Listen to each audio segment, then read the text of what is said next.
നമസ്കാരം. ചൂരൽമലയിലും മുണ്ടക്കൈയിലും ഉള്ളുപൊട്ടിച്ച മഹാദുരന്തത്തിൻ്റെ പശ്ചാത്തലത്തിൽ നന്മയുടെ അനേകം പൂക്കളാണ് വിരിഞ്ഞ് പരിമളം പരത്തിക്കൊണ്ടിരിക്കുന്നത്. മുലപ്പാൽ കൊടുക്കാൻ തയ്യാറായ അമ്മമാർ മുതൽ അനാഥരാക്കപ്പെട്ട കുഞ്ഞുങ്ങളെ ദത്തെടുക്കാൻ തയ്യാറായ ദമ്പതികൾ വരെ ജീവകാരുണ്യത്തിൻ്റെ പുതിയ മാതൃകകളായി മുന്നിൽ നിൽക്കുന്നു. ഈ പശ്ചാത്തലത്തിൽ ദത്തുമായി ബന്ധപ്പെട്ട ചില നിയമങ്ങൾ അറിയുന്നത് നന്നായിരിക്കുമെന്ന് തോന്നുന്നു.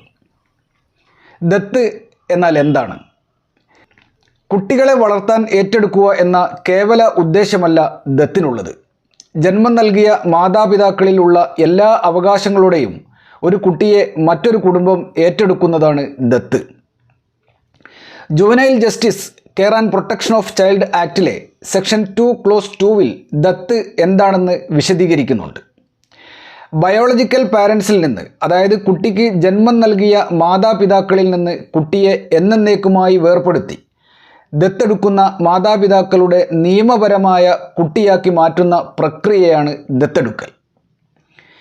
ജന്മം നൽകിയ മാതാപിതാക്കളെപ്പോലെ തന്നെ ദത്തെടുത്ത മാതാപിതാക്കളിൽ ആ കുട്ടിക്ക് അനന്തരാവകാശം ഉൾപ്പെടെ എല്ലാ അവകാശങ്ങളും ഉണ്ടായിരിക്കും. ജന്മം നൽകിയ മാതാപിതാക്കളുടെ അതേ ഉത്തരവാദിത്തമാണ് ദത്തെടുത്ത മാതാപിതാക്കൾക്കും കുട്ടിയുടെ കാര്യത്തിൽ ഉണ്ടാവുക.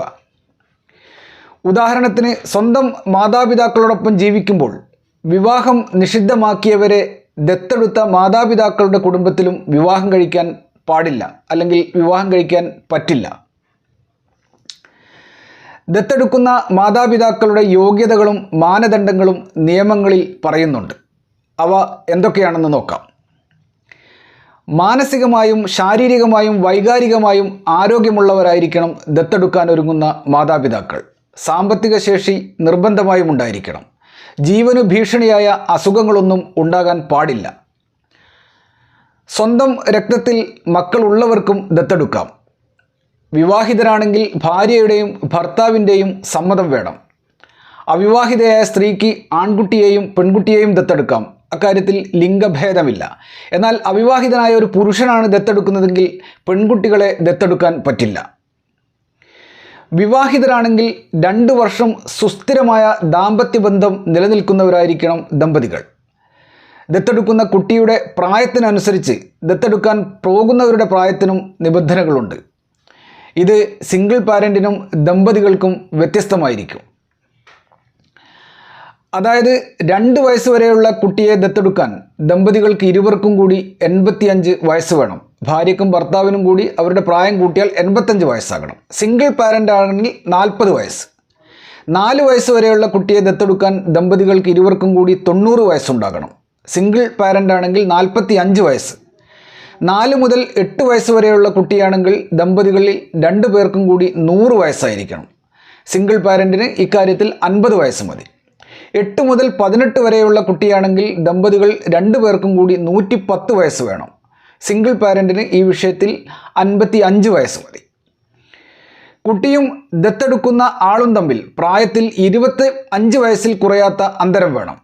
അച്ഛൻ്റെയോ അമ്മയുടെയോ സഹോദരങ്ങളോ അടുത്ത ബന്ധുക്കളോ ആണ് ദത്തെടുക്കുന്നതെങ്കിൽ ഈ പ്രായവ്യത്യാസം പ്രശ്നമല്ല. 3 അതിലധികമോ കുട്ടികളുള്ളവർക്ക് ദത്തെടുക്കാൻ പറ്റില്ല. എന്നാൽ ഈ കുട്ടികൾ ഭിന്നശേഷിക്കാരായ കുട്ടികളാണെങ്കിൽ ഈ നിബന്ധന ബാധകമല്ല. സെൻട്രൽ അഡോപ്ഷൻ റിസോഴ്സ് അതോറിറ്റി ഈ നിബന്ധനകൾ പ്രസിദ്ധീകരിച്ചിട്ടുണ്ട്. അവരുടെ സൈറ്റ് സന്ദർശിച്ചാൽ ഈ കാര്യങ്ങൾ വിശദമായി അറിയാൻ സാധിക്കും. Hindu adoption and maintenance act 1956, juvenile justice act 2015 എന്നീ നിയമങ്ങൾ അനുസരിച്ചാണ് ദത്ത് നടപടികൾ തീരുമാനിക്കുന്നത്. JJ ആക്ട് പ്രകാരം അപേക്ഷിക്കുന്നവർ സെൻട്രൽ അഡോപ്ഷൻ റിസോഴ്സ് അതോറിറ്റി മുമ്പാകെ രജിസ്റ്റർ ചെയ്യണം. ഹിന്ദു നിയമപ്രകാരം ദത്ത് നടപടികൾ പൂർത്തിയാക്കാൻ ദത്തെടുക്കൽ ചടങ്ങോ ദത്തു കരാറോ കോടതി ഉത്തരവോ ഉണ്ടായാൽ മതി. ജുവനൈൽ ജസ്റ്റിസ് ആക്ട് പ്രകാരം അപേക്ഷിക്കുന്നവർക്ക് ജില്ലാ മജിസ്ട്രേറ്റുമാരോ അഡീഷണൽ ജില്ലാ മജിസ്ട്രേറ്റുമാരോ നൽകുന്ന ദത്ത് ഓർഡറുകൾ ഉണ്ടായാൽ മതി. നേരത്തെ ഇത് ഒരു സിവിൽ കോടതിയിൽ നിന്ന് ലഭിക്കുന്ന ഉത്തരവിലൂടെ മാത്രമേ ദത്തെടുക്കൽ നടപടികൾ പൂർത്തിയാകുമായിരുന്നുള്ളൂ. ഇനി നമ്മൾ ചർച്ച ചെയ്യാൻ പോകുന്ന പ്രധാന വിഷയം മുസ്ലിങ്ങൾക്ക് ദത്തെടുക്കാൻ പറ്റുമോ എന്നതാണ്. ശരീഅത്ത് പ്രകാരം ദത്തെടുക്കാൻ മുസ്ലിങ്ങൾക്ക് പറ്റില്ല. ഇസ്ലാം വ്യക്തമായി ദത്തെടുക്കൽ നിരോധിച്ചിട്ടുണ്ട്. ജുവനൈൽ ജസ്റ്റിസ് ആക്ടോ ഗാർഡിയൻസ് ആൻഡ് വാർഡ് ആക്ട് പ്രകാരമോ അവർക്ക് കുട്ടികളുടെ രക്ഷാകർതൃത്വം ഏറ്റെടുക്കാം. 2014 ഷബ്നം ഹാഷ്മിയും യൂണിയൻ ഓഫ് ഇന്ത്യയും തമ്മിലുള്ള കേസിൽ എല്ലാ മതവിഭാഗങ്ങൾക്കും, അതായത് മതഭേദമന്യേ എല്ലാവർക്കും ജുവനൈൽ ജസ്റ്റിസ് ആക്ട് പ്രകാരം ദത്തെടുക്കാമെന്ന് സുപ്രീം കോടതി വിധിച്ചിട്ടുണ്ട്. യഥാർത്ഥത്തിൽ ഇന്ത്യയിൽ ഹിന്ദുക്കളല്ലാത്തവർക്ക് കുട്ടികളെ ദത്തെടുക്കാൻ നിയമവ്യവസ്ഥകളില്ല എന്നതാണ് വസ്തുത. ക്രിസ്ത്യൻ, മുസ്ലിം ഉൾപ്പെടെയുള്ള ഇതര മതക്കാർക്ക് ദത്തെടുക്കുന്നതിന് നിയമമില്ലെന്നും കുട്ടികളെ ദത്തെടുക്കുക എന്നത് ജാതി മത വ്യത്യാസമില്ലാതെ ഏതൊരു പൗരൻ്റെയും മൗലികാവകാശം ആക്കണമെന്നും കേന്ദ്ര സർക്കാരിനോട് നിർദ്ദേശിക്കണമെന്നാവശ്യപ്പെട്ടാണ് കേന്ദ്ര സർക്കാരിനെ എതിർകക്ഷിയാക്കി ഷബ്നം ഹാഷ്മി സുപ്രീം കോടതിയെ സമീപിച്ചത്.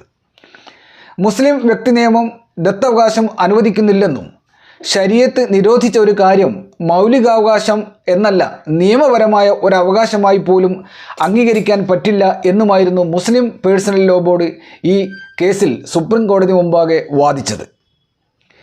ദത്താവകാശം മൗലിക അവകാശമാക്കണമെന്ന ഷബ്നം ഹാഷ്മിയുടെ ആവശ്യം സുപ്രീം കോടതി അംഗീകരിച്ചില്ല. എങ്കിലും ജുവനൈൽ ജസ്റ്റിസ് ആക്ട് പ്രകാരം മുസ്ലിങ്ങൾക്കും ദത്തെടുക്കാമെന്ന് നിരീക്ഷിക്കുകയാണ് സുപ്രീം കോടതി ചെയ്തത്. പക്ഷേ അപ്പോഴും മുസ്ലിങ്ങളുടെ ദത്ത് സമ്പൂർണ്ണമാകില്ല. ദത്തിൻ്റെ പ്രധാന നേട്ടം, ഒരു പ്രധാന ഫലം എന്ന് പറയുന്നത് ദത്തെടുക്കുന്ന കുട്ടിക്ക് ദത്തെടുക്കുന്ന മാതാപിതാക്കളിൽ ജന്മം നൽകിയ മാതാപിതാക്കളുടെ കാര്യത്തിൽ ഉള്ളതുപോലെ അനന്തരാവകാശം ഉൾപ്പെടെ എല്ലാ അവകാശങ്ങളും കിട്ടും എന്നതാണ്. മുസ്ലിങ്ങൾ ദത്തെടുത്താൽ ഈ പദവിയിലേക്ക്, ഈ സ്റ്റാറ്റസിലേക്ക് കുട്ടികൾ എത്തില്ല. ശരീഅത്ത് നിയമപ്രകാരം ദത്തുപുത്രന്മാർക്ക് അനന്തരാവകാശമില്ല എന്നതാണ് പ്രധാന കാരണം. കുട്ടിയും രക്ഷിതാവും ഗാർഡിയൻ ആൻഡ് വാർഡ് എന്ന ബന്ധം മാത്രമേ അവർ തമ്മിൽ ഉണ്ടാവുകയുള്ളൂ. വിവാഹം നിഷിദ്ധമാക്കുന്ന കാര്യം പറയുമ്പോൾ പോലും ഖുർആനിൽ പറയുന്നത് സ്വന്തം രക്തത്തിൽ പിറന്ന മക്കളുടെ ഭാര്യമാരെ വിവാഹം കഴിക്കാൻ പാടില്ല എന്ന് മാത്രമേ പറയുന്നുള്ളൂ. വളർത്തുപുത്രന്മാരുടെ, അതായത് ദത്തുപുത്രന്മാരുടെ ഭാര്യമാരെ വിവാഹം കഴിക്കുന്നത് ശരീഅത്ത് പ്രകാരം നിയമവിരുദ്ധമല്ല, അത് അനുവദനീയമാണ്. മുസ്ലിം വ്യക്തി നിയമത്തിൽ മാറ്റം വരുത്താതെ മുസ്ലിങ്ങൾക്ക് സമ്പൂർണ്ണമായി ദത്തെടുക്കാൻ പറ്റില്ല എന്ന് ചുരുക്കം.